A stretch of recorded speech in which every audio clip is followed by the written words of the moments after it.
दुरिहा रे धस तेरे माँ जा रे तेरे माँ जाओ मोरो अंत समापीरा होतेगा राजा धीरे धीरे। राम राम, जय जोहार, जय छत्तीसगढ़। मैं हूँ आप मन के दोस्त अनिकृति चौहान। मूड से मिले बर और मोर बारे में ज़्यादा से ज़्यादा जाने बर आप मन देखो न्यूज़ 36 के हमर प्रोग्राम, हमर पहुना प्रोग्राम संजा 6 बजे, रात 8 बजे और 10 बजे।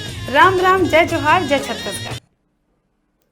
छत्तीसगढ़ के सुपरहिट फिल्म हंस झन पगली फंस जाबे फिल्म के लिंक कॉपीराइट कर कई कार्यक्रम में मोटा रकम लेके चलाए वाला 3 आरोपी मन के खिलाफ कसडोल पुलिस हर मामला दर्ज कर फिल्म के निर्माता छोटेलाल साहू के शिकायत में कसडोल पुलिस हर कॉपीराइट अधिनियम के तहत मामला दर्ज कर तीनों आरोपी ला पुलिस अपन कब्जा में लेके ये पूरा मामला के जांच करत है।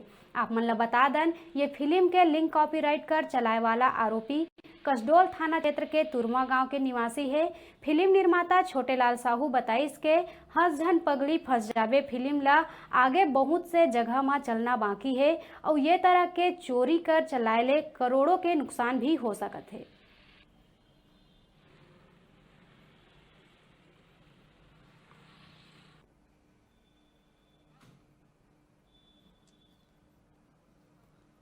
छोटेलाल साहू निवासी खैरा का रात्रि में रेडियो दूरभाष सूचना दिया कि उसकी फिल्म हंस झन पगली फंस जाएगा, उसके कोई काफ़ी करके वीडियो चला रहे हैं। इस सूचना पर मौके पर पुलिस गई और उसके निशानदेही पर मौके पर ही तुरमा निवासी परमेश्वर साहू और उनके साथी को मौके पर ही गिरफ्तार किया गया है और जो टीवी जो उपकरण दिखा रहे थे उसे मौके पर ही जब्त कर कॉपीराइट के कार्रवाई की जा रही है।